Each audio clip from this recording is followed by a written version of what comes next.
Yo, what is up, PPL fans? Shoutout here, coach of the Bayern Munich, and welcome to PPL Season 4, Week 2. This week we're up against UnlawfulExile, Liam, coach of the Western United. If you someone don't know him, link will be in the description down below. But before we get into that, this video is late. Why? Because things were happening on Liam's end, nothing that you can possibly blame him for. So that's why this is late. We played on Tuesday. I hope this is gonna go up Wednesday. It probably won't because, you know, shitty laptop. But yeah, game's here, everything's fine. If you want to know what team I'm bringing for this week, make sure to check out the team analysis. If this commentary is all over the place, excuse me because I'm really fucking tired. And yeah, usual shoutouts. The thumbnail and the beautiful layout that you will see on screen, hopefully, are made by Keyno, a good friend of mine who has done these amazing graphics for the PPL and then for me, the layout as well. Beautiful stuff, absolute legend. Then shout out to Juan for recording the match, and Erik for joining my team. Those two helped me a lot this week, so make sure to check them out because they're lovely people. So now that that's all out of the way, we're trying to get our first win against Liam, and he is trying to get his first win with the following team of Shoutout, Uxie, Whimsicott, Black, Licky, and Infernape. So, couple surprises here. There's no Megalovania, which I was so expecting and I was really worried about. One of the big reasons why I have Scarf Lucario is Megalovania. Now I don't have to worry about it, which is very nice because that means my Rotom Wash isn't pressured at all. I don't actually need it for much other than Infernape, which I didn't necessarily. Well, I expected Megalovania to come over Infernape, to be honest. So I'm fine with this though. As Rotom Wash plus Ladias plus Nidoqueen plus Clefable plus Mega Pidgeot plus Lucario, basically my entire team, the combination of my team. I don't know why I just did that. Can deal with Infernape. They work well together against that thing. Especially, well, pretty much any set I can deal with if I don't let my team get weakened too much. If I play well around it. Stuff like that. There's also no Magnezone, which is really nice for my Lucario. You can't prep it, it's really nice for my Clefable. And just in general, the thing would be a little scary offensively. So I'm glad that it's not there. No Blastoise, which could be a little annoying, but I definitely see why he doesn't bring that. So I don't have to worry about that. And no Golem, which I was fairly sure he won't bring. And no Krokorok, which is, you know, to be expected, but that means my Latias I can pull in the finest of work. And I made one change on my team right before the match. A couple hours before the match, I changed T-Wave on Rotom Wash to Will-O-Wisp because it seemed overall more useful against his team, wearing down things like the Uxie, which was looking very problematic to my team, and just overall chip damage on his team is going to be very nice, with only Cleric being Licky, which as you see, he brought, which is fine because it's set up for Clefable. So, that's all out of the way. I'm going to lead off with my Rotom Wash because it seems to have the best overall matchup. I don't think he's leading with Black. If he does, you know, that's a problem. But I can deal with everything else. I don't care about anything. Well, I can not Whimsicott. I wouldn't want Whimsicott, but I can deal with that thing. It's not too threatening. So yeah, Rotom has a good matchup against 4 to 6 things. Everything else would cause other problems. Like I want to leave with Lucario potentially, but if he leads with Uxie just to get up his rocks, that would be a little annoying. So overall, Rotom Wash seemed like the best lead. So I'm just gonna click the play button, and we will see what happens in the match. Yeah. So, let's get into this match. UnlawfulExile is issuing a challenge, and as you can see, I'm leading off with Overwash, the Royal Wash, the first appearance of it this season, and he leads with Infernape, which is very nice because I have a good matchup here. And he's just gonna hard switch out, which makes me think he might not have, he probably doesn't have Future, or he doesn't want to risk me being Scarf, or something like that, or I have a Rocky Helmet. So, turn 1, I'm just going to Volt Switch because he does not have an electric immunity this week, as he brings a Whimsicott, and from that damage, he is probably offensive, which is good to know. So, I'm just going to go into Nidoqueen here because I can deal with this Whimsicott very well. I can get my rocks for free because he did not bring Hazard Removal.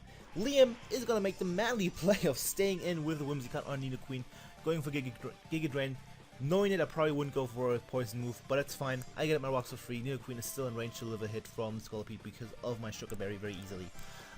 So, this turn, very much expecting the Encore. The way he stated just suggested that he's going to go for Encore. So, he does go for Encore, and that's fine, because he can also take its hits very well, as you will see, because I'm fairly specially defensive. and does nothing. However, he gets the drop, which is really unfortunate, but I can just get off a Moonblast, get some decent damage off despite the drop. And next turn, I think he's gonna switch. I think T-Wave is my play, and he does go for U-turn. If he stayed in, I could have still gotten off a T-Wave on the thing, would have been slowed down. I could have gone to Mega Pidgeot or potential Encore, stuff like that. I would have been fine, is what I'm trying to say. T-Wave was my safest play overall, and he does go into Oak. He Scolipede, takes the rocks damage, and takes a T-Wave to the face, and that is nice. The thing, this threat is muted. He doesn't have the Lumberry, fortunately, and the only what's the word? Cleric that he has is Licky. So yeah. Other than that, if he doesn't have that on, if he doesn't have heal on that, I should be fine. So I'm just gonna hard switch into my Nidoqueen because my dedicated answer to the thing, and he just goes for a substitute. Very ballsy play because I could have potentially had the fire move on Megalofable still, but I probably figured I wouldn't go for it or I wouldn't have it, and just goes for the sub. But I can break this up very easily because Nidoqueen is a monster, and you know Scolipede doesn't have great bulk, especially on the special side. So I'm gonna break this up with the Earth Power. Everything is fine, and he's just gonna go for the Earthquake right here. We're just gonna pop my Sugar Berry, which is completely fine, but it's gonna do absolutely nothing. The next turn, I'm just gonna hope for a crit or a para with this Earth Power because I'm lucky in that I really want to get this thing out of the way. I don't want him to pass the Cure Black.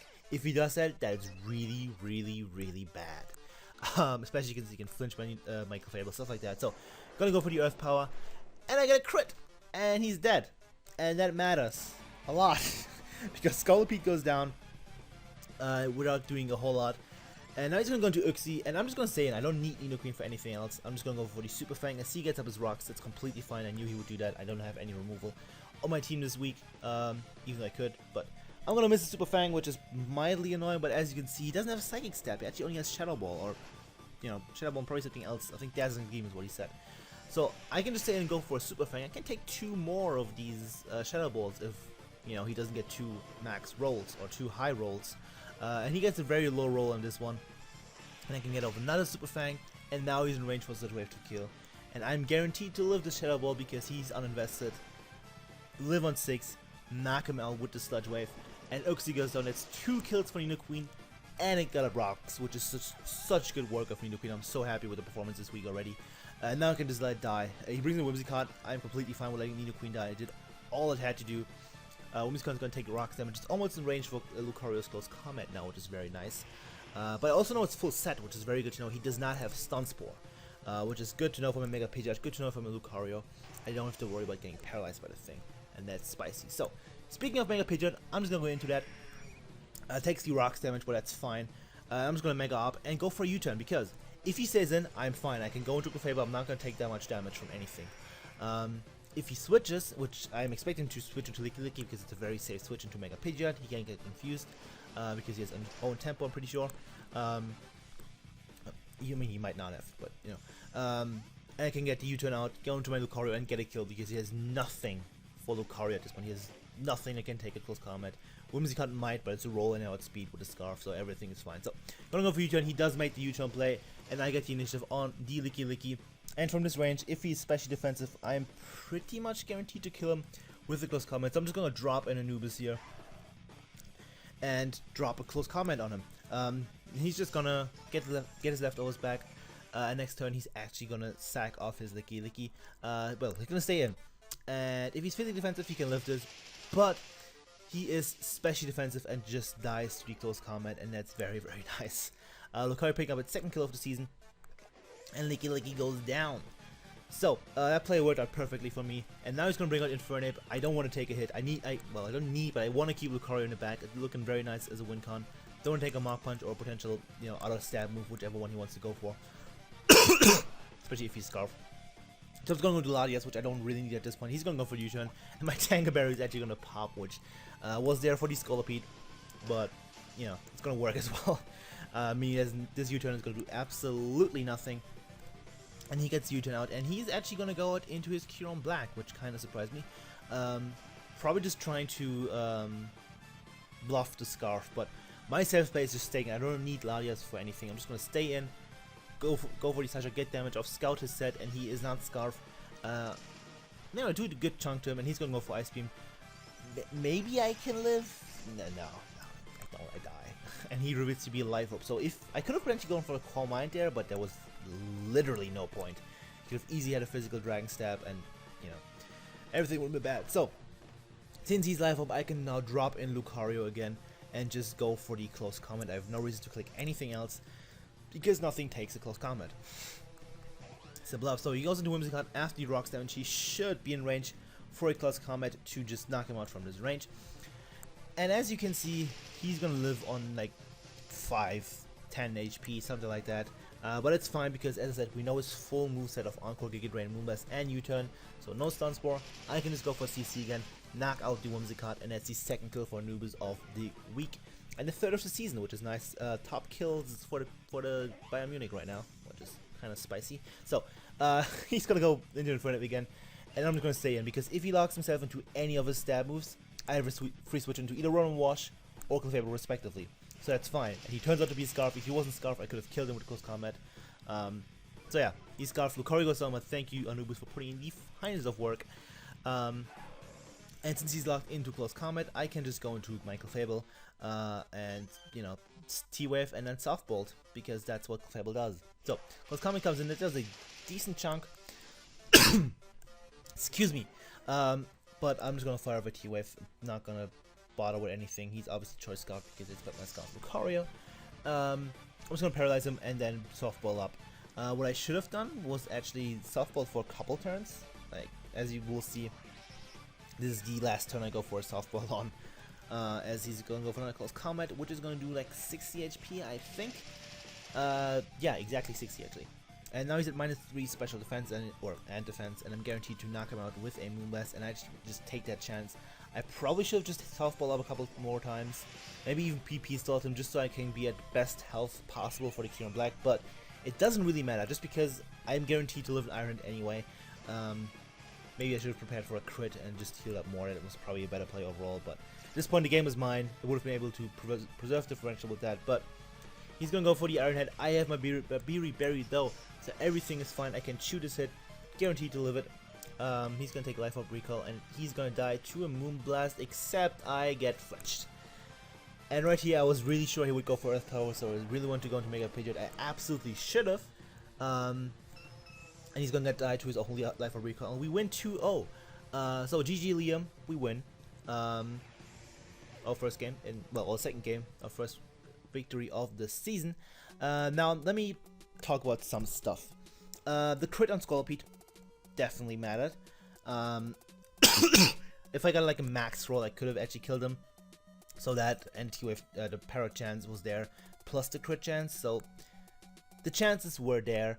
It's still really unfortunate. I'm not gonna act like it isn't bullshit. But as the game we play, he could have gone to Keyno Black then and probably just gotten a kill. Kind of would have had to pivot around it because I don't want to switch in Clefable on an Ice Beam plus Iron Head combination necessarily. So yeah, that's that. Later on, why didn't I go into Mega Pidgeot to try and preserve differential? Because I didn't lose anything. If you went for like an Iron Head again, killed a Mega Pidgeot, I still would have. It would have been a 2-0 and potentially a 3-0 at best. My thought process at the time was play it safe.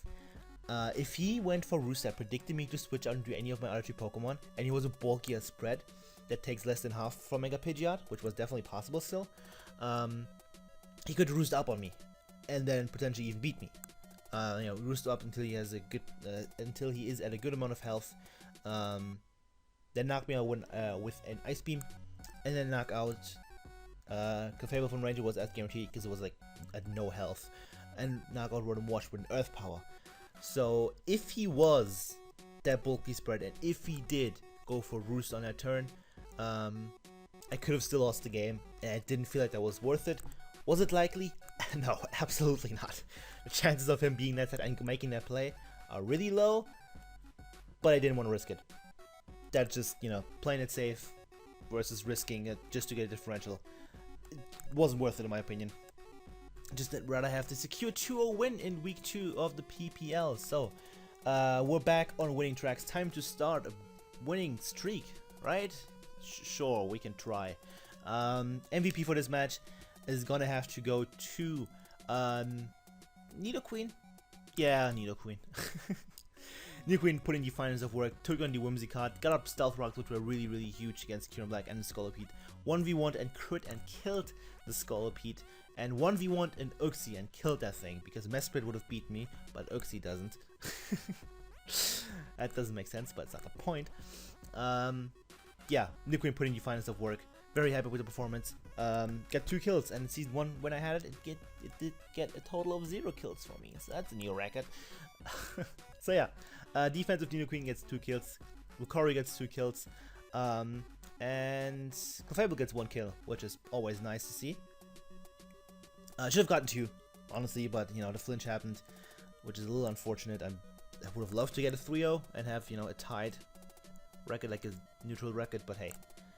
As the game we play, these things happen, and we're moving on from this. So, next week, we go up against Alex, Onesie Bayonet, and his newly named Birmingham Spritzy. We beat Alex pretty handily last season just because we had an incredible matchup.